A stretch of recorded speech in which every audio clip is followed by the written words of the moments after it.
وما من دابة في الأرض إلا على الله رزقها ويعلم مستقرها ومستودعها كل في كتاب مبين وهو الذي خلق السماوات والأرض في 6 أيام وكان عرشه على الماء ليبلوكم أيكم أحسن عملا ولئن قلت إنكم مبعوثون من بعد الموت ليقولن الذين كفروا إن هذا إلا سحر مبين ولئن أخرنا عنهم العذاب إلى أمة معدودة ليقولن ما يحبسه ألا يوم يأتيهم ليس مصروفا عنهم وحاق بهم ما كانوا به يستهزئون وَلَئِنْ أَذَقْنَا الْإِنسَانَ مِنَّا رَحْمَةً ثُمَّ نَزَعْنَاهَا مِنْهُ إِنَّهُ لَيَئُوسٌ كَفُورٌ وَلَئِنْ أَذَقْنَاهُ نَعْمَاءَ بَعْدَ ضَرَّاءٍ اعوذ باللہ من الشیطان الرجیم بسم اللہ الرحمن الرحیم رب اشرح لی صدری ویسر لی امری واحلل عقدۃ من لسانی یفقہوا قولی واجعل لی وزیرا من اہلی رب زدنی علما رب زدنی علما رب زدنی علما اللہم فقہنا فی الدین اللہم فقہنا فی القرآن اللہم اخلصنا لوجہک الکریم آمین یا رب العالمین۔ السلام علیکم ورحمۃ اللہ وبرکاتہ۔ کیسے ہیں آپ سب؟ اللہ تعالیٰ آپ سب کو صحت اور ایمان کی بہترین حالت میں رکھے اور اسی طرح قرآن سے جوڑے رکھے۔ پیارے دوستو، آج ہم پڑھیں گے پارہ نمبر 12 جس کا نام ہے وما من دابہ۔ جیسا کہ اس کی پہلی ہی آیت سے آپ اندازہ لگائیں کہ پہلی آیت شروع ہوتی ہے وَمَا مِن دَابَّةٍ فِي الْأَرْضِ إِلَّا عَلَى اللَّهِ رِزْقُهَا، زمین پر چلنے پھرنے والے جتنے جاندار ہیں سب کے رزق کے ذمہ دار اللہ ہی کی ذات ہے۔ سب کے رزق کی ذمہ دار اللہ ہی کی ذات ہے۔ اس میں ایک ہم حدیث بھی دیکھ لیتے ہیں کہ حضرت عمر رضی اللہ عنہ بیان کرتے ہیں کہ نبی صلی اللہ علیہ وسلم نے فرمایا اگر تم اللہ پر ایسا توکل کرتے ہو جیسا کرنے کا حق ہے تو تم کو بھی اسی طرح رزق دیا جاتا ہے جس طرح پرندوں کو دیا جاتا ہے۔ وہ صبح بھوکے پیٹ نکلتے ہیں اور شام کو پیٹ بھر کر واپس آتے ہیں۔ اسی طرح ایک اور حدیث ہے، حضرت ابن عباس روایت کرتے ہیں صلی اللہ علیہ وسلم نے فرمایا جو شخص استغفار کی پابندی کرے تو اللہ تعالیٰ اس کے لیے ہر تنگی سے نکلنے کا راستہ بنا دیتے ہیں اور اسے ہر غم سے نجات دیتے ہیں اور اس کو ایسی جگہ سے رزق عطا کرتے ہیں جہاں سے اسے گمان بھی نہیں ہوتا۔ یعنی استغفار بھی ہمارے رزق کا باعث بنتا ہے۔ رزق اللہ کے ذمے ہے۔ اب ہم دیکھ لیتے ہیں کہ ہم نے اسے تلاش کیسے کرنا ہے، حلال ذرائع سے کمانا ہے یا حرام ذرائع سے۔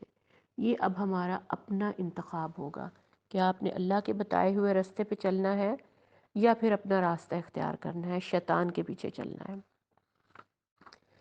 ہم یہ دیکھ لیتے ہیں کہ اس بارے میں ہمیں وہ کون سے اسباب بتائے ہیں جو رزق کی فراوانی کا ذریعہ بنتے ہیں۔ ہم ذرا یہ چیزیں دیکھ لیتے ہیں۔ سورہ ہود آیت نمبر 29 میں ارشاد ربانی ہے اے میری قوم میں تم سے اس پر کوئی مال نہیں مانگتا، میرا ثواب تو صرف اللہ ہی کے ذمے ہے۔ یعنی آپ نے رزق صرف اور صرف اللہ سے طلب کرنا ہے، رزق کا ذریعہ صرف اور صرف اللہ کی ذات ہے۔ پھر جب رزق آپ کو حاصل ہو جاتا ہے تو غرباء اور مساکین کی آپ نے مدد کرنی ہے۔ اگر آپ غرباء اور مساکین کی مدد کرتے ہیں تو یہ بھی آپ کے رزق کی فراوانی کا ایک ذریعہ ہی ہوگا۔ جیسے پارہ نمبر 1 میں ہی ہمیں بتا دیا تھا نا کہ اور جو مال ہم نے تمہیں دیا ہے اس میں سے خرچ کرنے والے ہوتے ہیں، مومنین اور متقین کی صفات میں یہ چیز ہمیں بتائی۔ پھر تیسرا پوائنٹ یہ ہے کہ کوشش کے بعد، یعنی کوشش آپ نے کرنی ہے کہ رزق آپ کیسے کماتے ہیں، لیکن معاملہ آپ نے اپنے رب کے سپرد کرنا ہے۔ چوتھا پوائنٹ اس میں یہ ہے کہ آپ نے توبہ اور استغفار کرنی ہے، جیسا کہ اللہ تعالیٰ نے سورہ ہود آیت نمبر 52 میں فرمایا، ارشاد ربانی ہے، اے میری قوم کے لوگوں، تم اپنے پالنے والے سے اپنے گناہوں کی معافی طلب کرو اور اس کی جناب میں توبہ کرو تاکہ وہ برسنے والے بادل تم پر بھیج دے اور تمہاری طاقت اور قوت بڑھا دے، تم جرم کرتے ہوئے روگردانی نہ کرو۔ یعنی اگر آپ توبہ استغفار کرتے ہیں، اللہ نے خود ہی بتا دیا، تو بھی آپ کے رزق میں اضافہ ہوگا۔ پانچویں نمبر پر یہ ہے کہ آپ اللہ پر اگر توکل کرتے ہیں، صرف اللہ ہی پر توکل کرتے ہیں، تو پھر وہی آپ کا رزق بڑھائے گا۔ چھٹا پوائنٹ اس میں یہ ہے کہ ناپ تول میں کمی نہیں کرنی آپ نے۔ ناپ تول میں اگر آپ کمی کریں گے تو اللہ کا عذاب آپ کو گھیر لے گا اور آپ کا رزق آپ کے ہاتھ سے چلا جائے گا۔ رزق کی فراوانی میں ایک اور چیز کا نمبر 7 پہ پوائنٹ ہے زکوٰۃ ادا کرنا۔ سورہ ہود آیت نمبر 87، اور ہم اپنے مالوں میں جو کچھ چاہیں اس کا کرنا بھی چھوڑ دیں تو بڑا ہی باوقار اور نیک چلن آدمی ہے۔ یہ مختلف قوموں کے قصوں میں سے آیتیں بیان کی گئی ہیں کہ زکوٰۃ اگر آپ نہیں کرتے تو اللہ کی ناراضگی کا سبب ہوگا، اور جو رزق اللہ نے آپ کو دیا ہے وہ اس کو واپس بھی لے سکتا ہے۔ پھر جب آپ رزق کماتے ہیں تو کسی قیمت پر بھی آپ نے فراڈ نہیں کرنا۔ فراڈ سے کمایا ہوا رزق جو ہے وہ حلال نہیں، حرام کے زمرے میں آئے گا۔ پھر آگے چل کے ایک اور پوائنٹ ہمیں سورہ ہود میں ہی پتہ چلتا ہے کہ صبر سے کام لینا ہے آپ نے۔ رزق کمانا ہے تو صبر سے کام لینا ہے اور بیجا اسراف سے کرنا ہے، بیجا اسراف سے آپ نے بچنا ہے۔ یہ ساری چیزیں جو ہیں ہمیں اس پورے پارہ میں، پارہ نمبر 12 کے رزق سے متعلق اہم پوائنٹس تھے جو میں نے آپ کو بتائے کہ اگر آپ نے رزق کمانا ہے تو کس طرح آپ اپنے رزق کو بڑھا سکتے ہیں یا حاصل کر سکتے ہیں، صرف اللہ پر بھروسہ کر کے، اس کو غرباء اور مسکین میں بانٹ کر، اللہ کے اپنا تمام معاملہ اللہ کے سپرد کر کے، توبہ استغفار کر کے، اللہ پہ توکل کر کے، فراڈ نہ کر کے، زکوٰۃ ادا کر کے، یہ ساری چیزیں ایسی ہیں جو آپ کے رزق کو بڑھائیں گی۔ آگے چلتے ہیں، اور پھر یہ بھی ہے کہ آپ دنیا کی طلب نہ رکھیں، آپ آخرت کی بھی طلب رکھیں، صرف دنیا کی طلب نہ رکھیں۔ دنیا اور آخرت دونوں کی طلب کریں گے تو اللہ تعالیٰ آپ کو دنیا بھی دے گا اور آخرت بھی دے گا۔ اس کے بعد مسلسل اس میں ہمیں تمام قوموں کے قصے بیان کیے، جیسا کہ پیچھے بھی ہم نے کئی پاروں میں پڑھا نا کہ انبیاء کے قصے کئی دفعہ بیان کیے گئے ہیں، کیونکہ قرآن تذکیر کا نام ہے نا، بار بار ذکر کیا جاتا ہے چیزوں کو۔ انسان کی فطرت ایسی ہے کہ اس کو بار بار چیزوں کا ذکر کیا جائے تاکہ وہ ان سے سبق سیکھے، نصیحت پکڑے۔ تو یہاں پہ بھی پھر سے ایک دفعہ ذکر کیا گیا حضرت نوح کے قصے کا، کہ کس طرح حضرت نوح کو اللہ تعالیٰ نے نبی بنایا اور قوم کے سرداروں نے حق کو ماننے سے انکار کر دیا۔ کیوں انکار کر دیا؟ کیونکہ انہوں نے یہ الزام لگایا کہ تمہارے ساتھ تو صرف قوم کے کمتر درجے کے لوگ ہیں یا راذل لوگ ہیں، ذلیل لوگ۔ رذیل کون ہوتا ہے؟ رذیل تو دراصل وہ ہوتا ہے جو اپنے پیدا کرنے والے، پالنے والے رب کو نہ پہچانے۔ رذیل وہ نہیں ہوتا جو غریب یا غربت کی وجہ سے رذیل کہلائے، نہیں، بلکہ جو اپنے پالنے والے اور پیدا کرنے والے کو نہ پہچانے، اصل رذیل وہ ہوتا ہے۔ بلکہ سفیان ثوری رحمۃ اللہ علیہ کے بقول رذیل کی تعریف یہ ہے کہ بادشاہوں اور افسروں کی خوشامد میں رہنے والے لوگ اصل میں رذیل ہیں، جبکہ اللہ کے حضور جھکنے والا فرما بردار بندہ معزز ہوتا ہے۔ ٹھیک ہے، تو یہ ان کو عقل نہیں تھی نا، شعور نہیں تھا ان کی قوم کو۔ انہوں نے حضرت نوح علیہ السلام کو اکڑ دکھائی اور ان پر احسان جتاتے تھے۔ پھر حضرت نوح کی پوری قوم غرق کر دی گئی اور صرف وہ لوگ بچے جو کشتی میں سوار ہو گئے، اور وہ کوئی کشتی ٹائٹینک کے سائز کی نہیں تھی بلکہ اللہ کے حکم سے بنائی گئی تھی۔ اگر سورہ ہود کی آیت نمبر 40 دیکھیں گے تو آپ اس میں سارا واقعہ ہی آپ کو وہاں سے مل جائے گا، اور آیت نمبر 40 میں جب آپ اچھی طرح غور و فکر کریں گے تو آپ کو پتہ چلے گا کہ اللہ تعالیٰ کوالٹی دیکھتا ہے، کوانٹٹی نہیں دیکھتا۔ اللہ نے پوری قوم کو نہیں بچایا کہ پوری قوم، ظاہر ہے جو جنہوں نے حق کا انکار کیا وہ تو پھر غرق ہو گئے نا، ساری قوم تو غرق ہو، بہت تھوڑے بچے، یعنی کہ کوالٹی والے لوگ صرف بچے۔ اس کشتی میں وہی سوار ہوئے تھے جن کو اللہ تعالیٰ بچانا چاہتا تھا۔ تو ہمیں اس قوم نوح، حضرت نوح کے قصے سے پہلا سبق تو ہمیں یہ ملا کہ رذیل اللہ کی نظر میں کون ہوتا ہے۔ دوسرا سبق ہمیں یہ ملا کہ اللہ کے نزدیک کوانٹٹی نہیں بلکہ کوالٹی کی اہمیت ہے۔ اور تیسری بات آگے ہم چلتے ہیں کہ جب حضرت نوح کشتی بنا رہے تھے نا تو ان کی قوم کے سردار ان کا تمسخر اڑا رہے تھے، ان کی ہنسی اڑا رہے تھے کہ یہ کیا، کیونکہ زندگی میں پہلی بار انہوں نے کشتی دیکھی تو وہ یہ کہہ رہے تھے کہ یہ تم کیا بنا رہے ہو، عجیب مذاق اڑائے کہ جب طوفان آئے گا تو تم ہی بچاؤ گے اس کو، تم ہی بچانے والے ہو۔ لیکن کیا ہوا کہ جب کشتی بن گئی تو حضرت نوح علیہ السلام نے اللہ تعالیٰ سے دعا کی۔ طوفان بہت سخت تھا، 7 دن اور 8 راتیں مسلسل اوپر آسمان سے بارش برسی تھی، اور زمین نے بھی اپنا سارا پانی اگل دیا تھا، اس قدر شدید طوفان تھا۔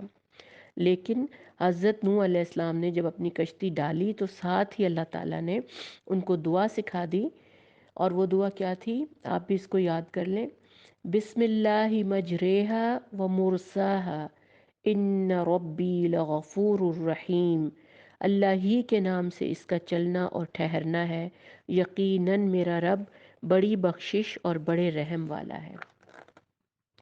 یعنی آپ جب آپ کسی بھی سواری میں سوار ہوتے ہیں تو سب سے پہلے آپ خود کو اللہ کی حفاظت میں دے دیتے ہیں۔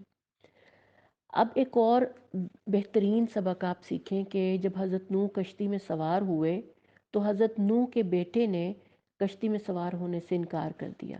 وہ کشتی میں سوار بھی نہیں ہونا چاہتا تھا، وہ کہہ رہا تھا کہ میں پہاڑ پر چڑھ جاؤں گا تو بچ جاؤں گا، لیکن وہ نہیں جانتا تھا کہ اللہ کے ہاں بچانے والی چیز پہاڑ نہیں بلکہ پہاڑ جیسا ایمان ہے۔ اب یہ دیکھیں کہ کمال حیرت ہے نا کہ دنیا میں تو بڑے لوگوں کے بچے والدین سے بھی زیادہ سر چڑھے اور لاڈلے ہوتے ہیں۔ آپ حضرت نوح کے واقعے سے ہی دیکھیں کہ نبی کا بیٹا تھا، لیکن نبی یہ چونکہ اپنے باپ کے انہوں نے بات نہیں مانی، ایمان نہیں لایا، تو نبی کا بیٹا ہونا بھی اس کو بچا نہیں سکا۔ حضرت نوح نے تو اللہ سے اپنے بیٹے کی زندگی مانگی تھی لیکن دعا قبول نہیں ہوئی۔ اب ہم یہ سوچتے ہیں کہ نبی کی دعا اور بیٹے کے حق میں قبول نہ ہو، یہ تو ایک حیرت انگیز سوال ہے نا، لیکن ہمارے لیے یہی خوف کا مقام ہے۔ اس سارے واقعے سے اگر آپ سوچیں نا اپنی لائف کے لیے تو یہاں سے بہت بڑا لیسن آپ لے سکتے ہیں کہ یہی خوف کا مقام ہے۔ اللہ نے نافرمان، ناخلف اور ایمان سے عاری بیٹے کو نبی کا بیٹا تسلیم کرنے سے ہی انکار کر دیا۔ تو آپ سوچیں کہ پھر ہم کس کھیت کی مولی ہیں؟ نبی کے بعد کون سا رشتہ بچتا ہے؟ کیا ہم اپنی اولادوں کو اس طرح بچا سکتے ہیں؟ ایسا نہیں ہوتا۔ بے شک ایک سبق یہ بھی ہے کہ ہم دینداروں سے، اس میں ایک بڑی سمجھنے کی اور پتے کی بات ہے کہ جتنے بھی لوگ جو دین پڑھانے والے ہوتے ہیں، جو سکولرز ہوتے ہیں یا دین پھیلانے والے ہوتے ہیں، ہم ان دینداروں سے یہ توقع رکھتے ہیں کہ ان کے تمام فیملی اعلیٰ ترین ایمان کا نمونہ ہو، اور پھر حیرت سے پھر ہم ان کے اوپر انگلیاں بھی اٹھاتے ہیں، ان پہ ہم باتیں بناتے ہیں کہ پہلے اپنے گھر والوں کو تو ٹھیک کر لو۔ آپ مجھے یہ بتائیں کہ اللہ کے نبی سے بڑھ کر اور کس نے اپنی اولاد پر تبلیغ کا حق ادا کیا ہوگا؟ حضرت نوح کا بیٹا، حضرت لوط کی بیوی، جب ان پہ عذاب آ سکتا ہے تو پھر ہم کس کھیت کی مولی ہیں؟ ہر وقت آپ کو یہی دعا کرنی چاہیے کہ یا مقلب القلوب ثبت قلبی علی دینک۔ اپنی اولاد کو آپ تبلیغ کر سکتے ہیں، اپنی اولاد کے لیے آپ دعائیں مانگ سکتے ہیں ہدایت کی، لیکن اللہ نے ہر شخص کو ایک دل دیا ہے، ہدایت دینے والا اللہ ہی ہے۔ اس میں بڑے صبر اور بڑی حکمت کی ضرورت ہوتی ہے۔ ظاہر ہے ہر والدین یہ چاہتا ہے کہ اس کے بچے نیک ہوں، دنیا کی ذلتوں سے بچیں، آخرت کی ذلتوں سے بچیں، لیکن یہ ضروری نہیں ہے۔ جب ایک نبی کی اولاد دین سے پھر سکتی ہے تو ہم کس زمرے میں آتے ہیں؟ ظاہر ہے انسان کوشش کرتا ہے، لیکن اگر اولاد کو دین پر آنے میں، ہدایت پر آنے میں کچھ وقت لگتا ہے تو لوگوں کو یہ باتیں بنانے کا حق نہیں ہے، یا لوگ خود سے ہی کٹہرے میں کھڑا نہ کر دیں کہ خود تو دین والی ہے اور اولاد ایسی ہے، یا بچے ایسے ہیں، یا فیملی ایسی ہے۔ یہ سب ہدایت دینا تو اللہ کے ہاتھ میں ہے، اور ہدایت یوں ہی تو نہیں مل جاتی کہ آپ دعا کرتے رہیں صرف خالی، اور ہدایت جس کو دینے کی آپ دعا کریں وہ کچھ کوشش ہی نہ کرے، دین پر چلنے کی اپنے اندر حوصلہ ہی نہ پائے، دنیا کو چھوڑے ہی نہ، پھر ہدایت کیسے ملے گی؟ اس کے بعد آیت نمبر 52 میں ہم دیکھتے ہیں کہ توبہ کرنے سے تمام گناہ معاف ہو جاتے ہیں اور آخرت میں اجر ملتا ہے۔ توبہ صرف آخرت نہیں سنوارتی، بلکہ اللہ کا غضب دور کر کے دنیا میں بھی برکتوں کے دروازے کھول دیتی ہے۔ آپ کا حاصل کیا ہونا چاہیے؟ سچی توبہ، سچی توبہ کرنی ہے۔ اس کے بعد حضرت نوح کی قوم نے انہیں کیا کہا کہ تو نے تو ہمیں خلجان میں ڈال رکھا ہے۔ آیت نمبر 62 دیکھیں گے نا آپ سورہ ہود کی، تو سرداروں نے کیا کہا کہ تو نے تو ہمیں خلجان میں ڈال رکھا ہے۔ اصل بات یہ ہے کہ اسلام کی سچی دعوت کا خاصہ بھی یہی ہے کہ انسان کا اطمینان قلب رخصت ہو جاتا ہے۔ جب کوئی دین حق کی راہ میں چل پڑتا ہے نا، تلاش کرتا ہے، تو پھر اس کا دل کا سکون ایک طرح کے نا اضطراب میں مبتلا ہو جاتا ہے۔ جیسا کہ ہم مثال دیکھتے ہیں کہ مکی دور کو یاد کر لیں، جب انقلاب سے پہلے کا منظر آپ دیکھیں کہ گھر گھر میں پریشانی پھیلی ہوئی تھی۔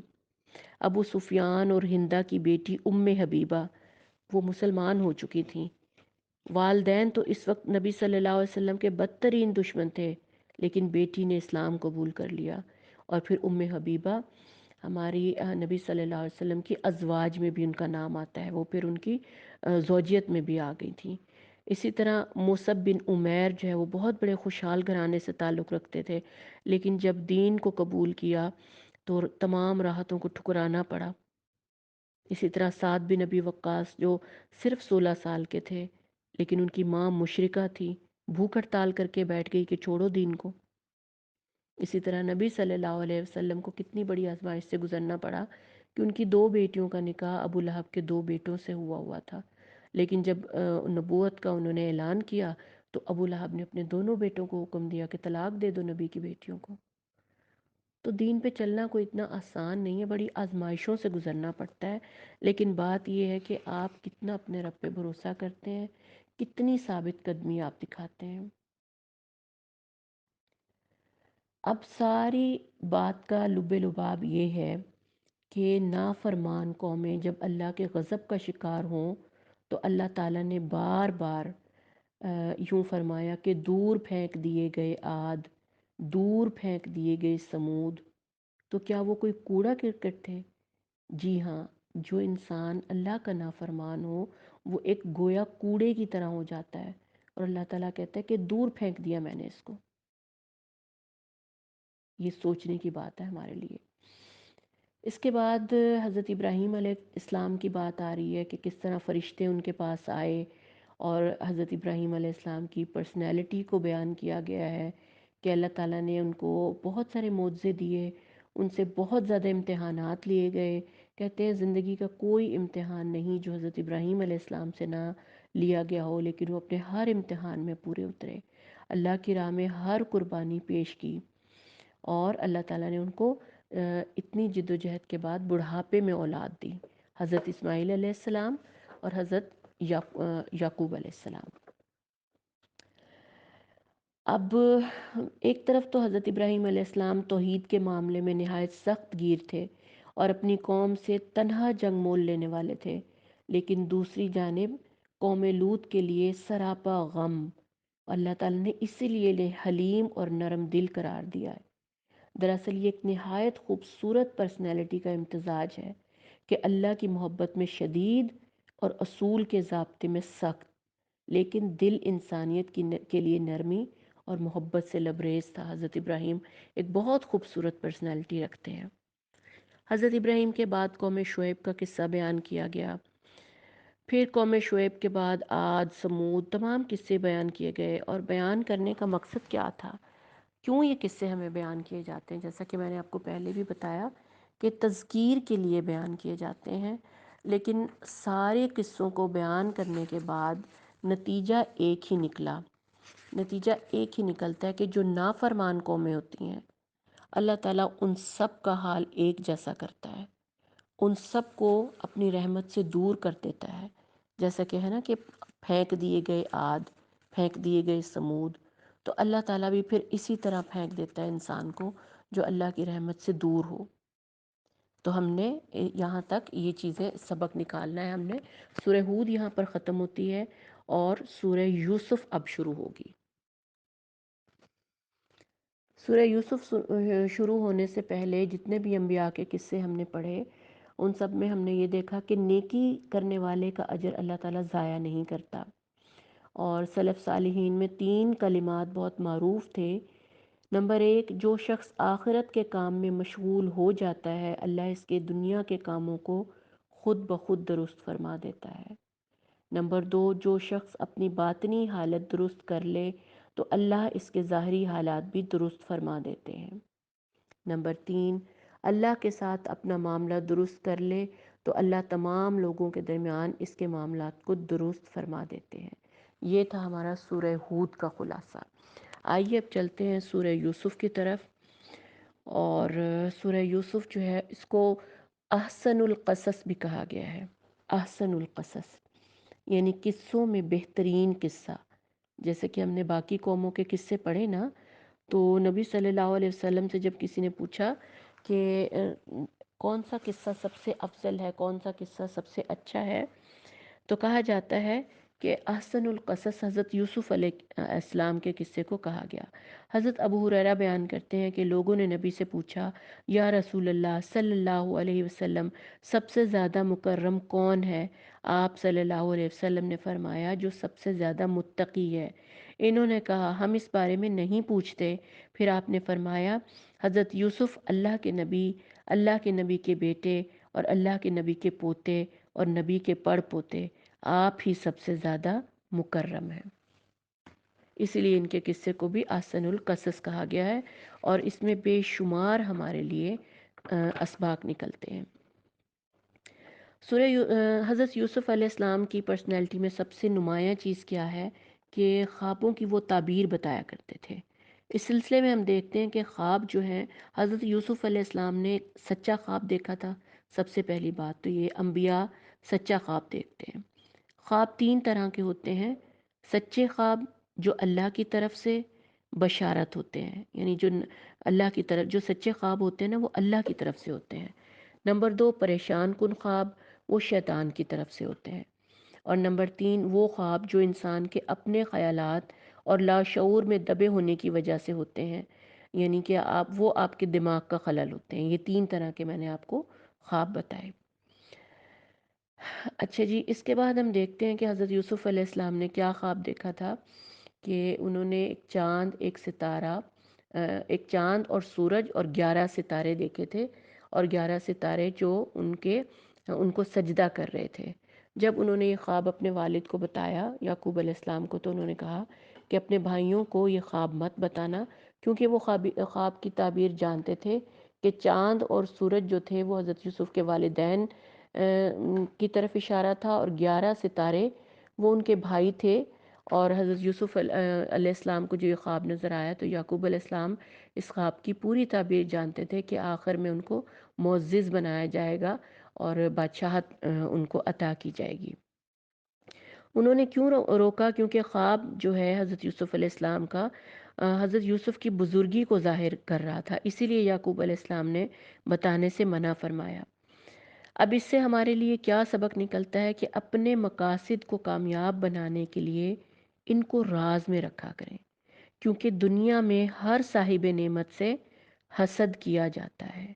دنیا میں ہر صاحب نعمت سے حسد کیا جاتا ہے۔ حسد ایک بہت بری چیز ہے، اور ہمیں اللہ تعالیٰ نے اس سے بچنے کے لیے سورہ فلق سکھائی ہے کہ وہ حسد کرنے والوں کے حسد سے بچنے کے لیے انتہائی مجرب ہے، جو اللہ اور اللہ کے نبی نے ہمیں بتائی ہے۔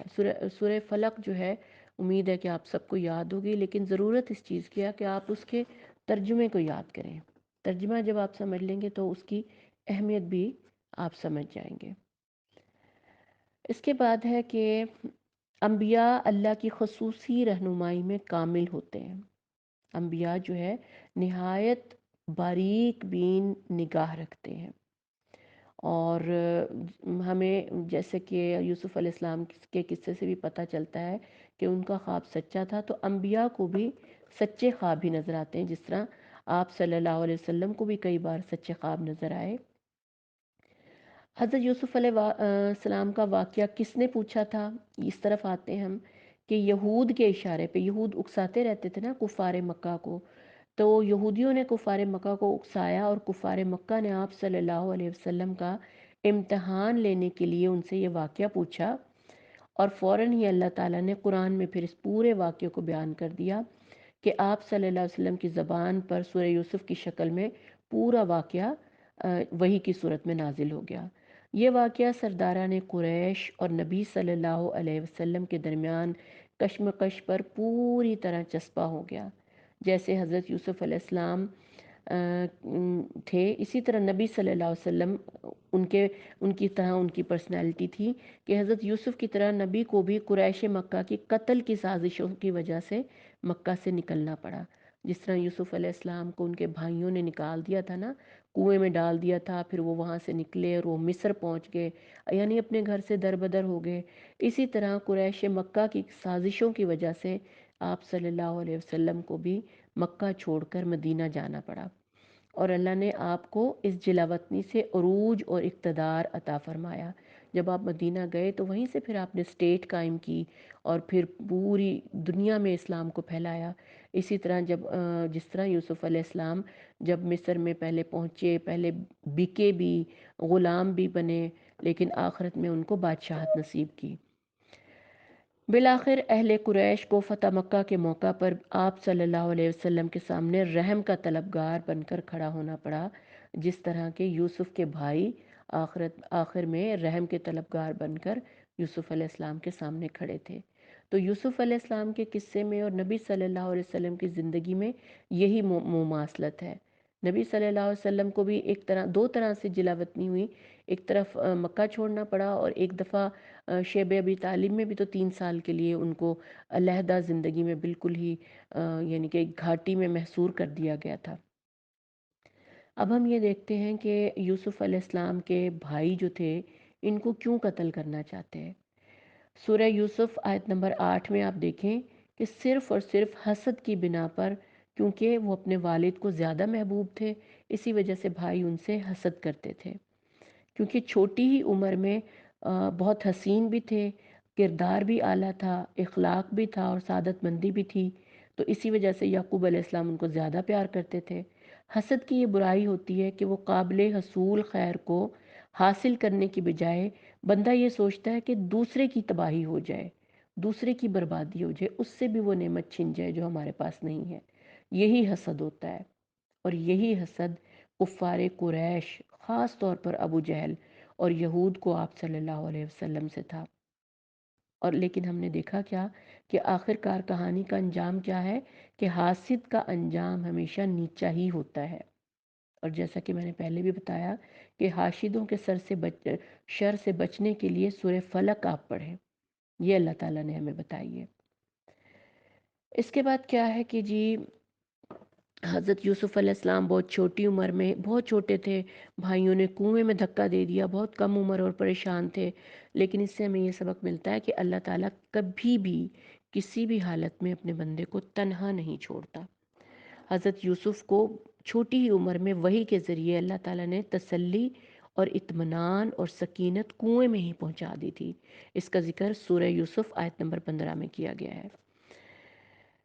اس کے بعد ہم دیکھتے ہیں کہ وہاں سے کنویں سے ایک قافلے والوں نے ان کو نکال لیا، قافلے کے ساتھ وہ مصر پہنچ گئے، اور قافلے والوں میں سے ایک آدمی جس نے لیا تھا حضرت یوسف علیہ السلام کو، صرف اور صرف 20 درہم میں ان کو بیچ دیا گیا، چھوٹی سی قلیل قیمت پہ ان کو بیچ دیا، اور وہاں سے ایک امیر اور معزز آدمی نے ان کو خرید کے اپنے گھر میں ایک ذی اقتدار شخص کے ہاں جا پہنچے. ٹھیک ہے، یعنی کہ اس واقعے سے پھر یہاں پہ ہمیں جو سبق حاصل ہوتا ہے وہ یہ ہے کہ ہم اللہ تعالیٰ کی مصلحتوں کو سمجھ نہیں پاتے. کسی بھی واقعے پہ ہم واویلا کرنا شروع کر دیتے ہیں، لیکن اللہ جانتا ہے، اللہ کو پتہ ہوتا ہے کہ ہر شر میں خیر ہوتی ہے، اور دراصل بات یہ ہے کہ اللہ تعالیٰ ہر شر سے خیر نکالنے پر قادر ہے، اور وہ اپنے بندے کے حق میں ہر فیصلہ خیر اور اس کی بھلائی کے لیے ہی کرتا ہے، لیکن اس وقت ہم سمجھ نہیں پاتے. اب کسی کو کیا پتا، اگر ظاہری طور پر دیکھیں تو ہم یہی دیکھیں گے نا کہ حضرت یوسف کو پہلے کنویں میں پھینکا گیا، پھر ان کو بازار میں بیچ دیا گیا، پھر ان کو کوئی خرید کر لے گیا. اس سارے واقعے میں ہمیں کیا خیر نظر آ رہی ہے؟ ہمیں تو برائی ہی برائی نظر آ رہی ہے نا، کہ نقصان ہوا، رل گئے، در بدر ہو گئے. لیکن آپ دیکھیں گے زندگی میں جا کر ان کو پھر عزیز مصر بادشاہت بھی تو نصیب ہوئی نا. جب وہ شخص ان کو خرید کر لے گیا عزیز، تو پھر انہوں نے جا کے اپنی بیوی کو کہا کہ اس بچے کو محبت کے ساتھ پالو اور اس کا خیال کرو. عزیز مصر کی جو بیوی تھی وہ ایک اس طرح کی عورت تھی کہ انہوں نے حضرت یوسف علیہ السلام جب بڑے ہو گئے تو اس کا دل آ گیا حضرت یوسف علیہ السلام پر. اب یہ کوئی حیرانی کی بات نہیں ہے، یہ بے حیائی جو ہے نا ماڈرنزم نہیں ہے، قدامت پرستی ہے. یہ دنیا جتنی پرانی ہے نا، یہ اتنی ہی پرانی بے حیائی ہے، کیونکہ یہ شیطان سے ہے، اور شیطان بھی بہت پرانا ہے. اسی لیے تو اسلام کے بالمقابل زندگی کے طور طریقوں کو اللہ نے جاہلیت کہہ دیا. آپ یہ دیکھیں کہ یہ پاکیزگی اور ناپاکی کی پرانی جنگ ہے، جو شروع ہوتی ہے حضرت یوسف علیہ السلام اور زلیخا کے قصے سے. آج کے نوجوانوں کے لیے اس میں سیکھنے کو بہت کچھ ہے کہ کس طرح پاک دامنی کی آپ نے حفاظت کرنی ہے. اگر آپ اس جوانی میں اپنی عزت کا خیال کریں گے، اپنے کردار اور رتبے کا خیال کریں گے، تو پھر آپ بھی یوسف کی طرح کہلائیں گے. اسی لیے اس واقعے سے اتنے ہمیں سبق ملتے ہیں نا، اگر کوئی سوچنے اور سمجھنے والا ہو. اس لیے بھی اس کو احسن القصص کہا گیا ہے. آج کے دور میں دیکھ لیں، وہی بے حیائی ہر جگہ عام پھیلی ہوئی ہے، اور مزے کی بات یہ ہے کہ اس کو بے حیائی تصور بھی نہیں کیا جاتا. اب تو حال یہ ہو گیا ہے کہ کوئی بات سمجھنے کو تیار نہیں ہے. فون ہاتھ میں آ گئے ہیں، اور کمپنیز نے پیکیجز اتنے سستے کر دیے ہیں، اور رات کے پیکیجز خاص طور پہ، کہ رات کو اتنے سستے پیکیجز ہوتے ہیں کہ لڑکے اور لڑکیاں پوری پوری رات بات کریں کم پیسوں میں. یہ بے حیائی نہیں تو اور کیا چیز ہے؟ بے حیائی اتنی عام ہو گئی ہے کہ اب کسی کو بری بھی نہیں لگتی. دیکھ کے وہ عام ذہنوں میں بیٹھ گئی، اسے ہم نے قبول کر لیا ہے.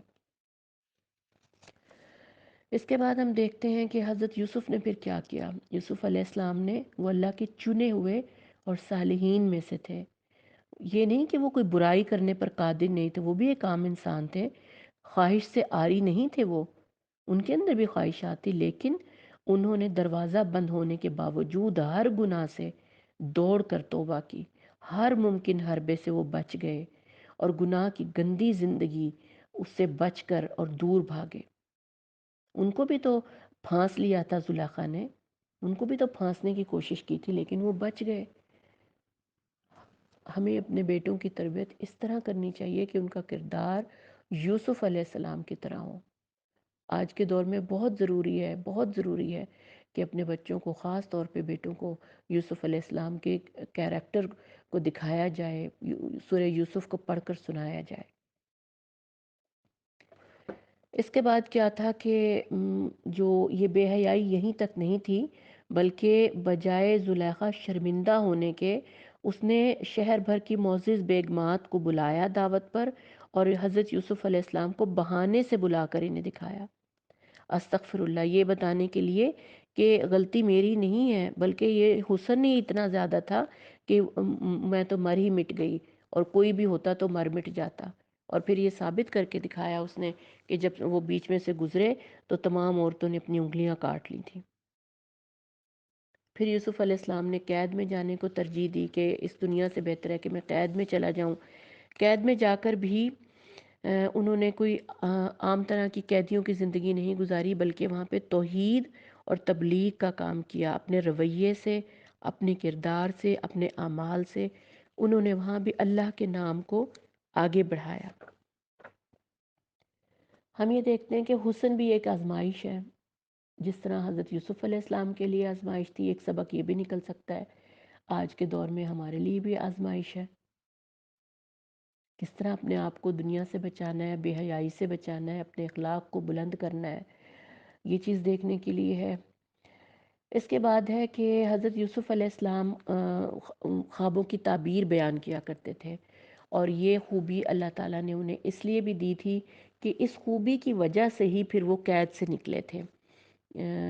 پہلے انہوں نے قیدیوں کو بہانے سے قیدیوں نے کوئی خواب بیان کیا، انہوں نے اس کی تعبیر بتائی اور بڑے غیر محسوس طریقے سے ساتھ پہ اللہ کی توحید بھی بیان فرما دی۔ ابھی وہ جیل میں ہی تھے کہ مصر کے بادشاہ کو ایک خواب دیکھا جس کی تعبیر کوئی نہ بتا سکا، اور پھر ایک شخص نے انہیں، جو کہ پہلے حضرت یوسف علیہ السلام کے ساتھ قید میں رہ چکا تھا، انہوں نے کہا کہ حضرت یوسف اس کی تعبیر بتائیں گے۔ پھر جب انہوں نے تعبیر بتائی تو ان کو قید سے نکال لیا گیا، اور یہ جو ان کی تعبیر بتانے کی جو خصوصیت تھی، انہوں نے ان کو جیل سے نکلنے میں مدد دی۔ اور پھر اس سے ہمیں یہ سارا کچھ قصے پتہ چلتے ہیں کہ اگر آپ جیل میں ہیں، کسی مصیبت میں ہیں، کسی ایسی جگہ پر ہے، یعنی دنیا کی کوئی بھی جگہ ہو، کوئی بھی کونا ہو، آپ وہاں پہ اللہ کی تبلیغ کر سکتے ہیں، اپنے دین کو پھیلا سکتے ہیں۔ ضرورت کس چیز کی ہوتی ہے؟ کہ صرف اور صرف حکمت کی۔ آپ نے بات کس طرح کرنی ہے، کس انداز میں کرنی ہے۔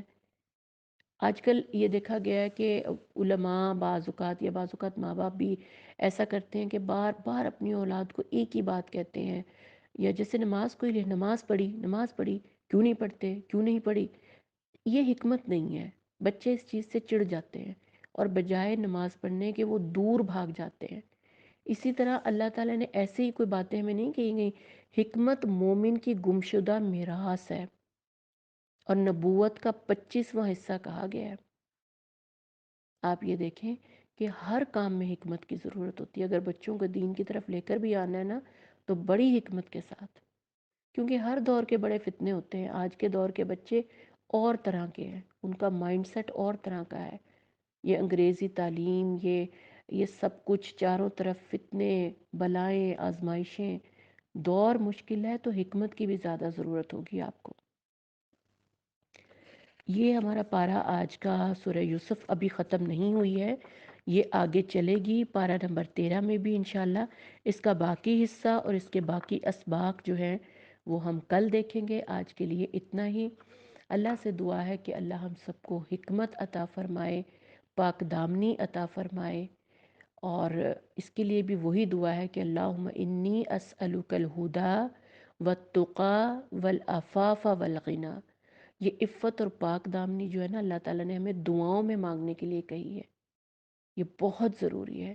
اللہ تعالیٰ ہماری بیٹیوں کو، ہمارے بیٹوں کو عفت اور پاک دامنی عطا فرمائے، بے حیائی اور فواحش سے بچائے۔ یا اللہ پاک ہمیں صحیح راستے پر چلنے کی توفیق عطا فرما، اس دنیا کی بے حیائیوں سے ہمیں اور ہماری اولاد کو بچا۔ آمین یا رب العالمین۔ السلام علیکم ورحمۃ اللہ وبرکاتہ۔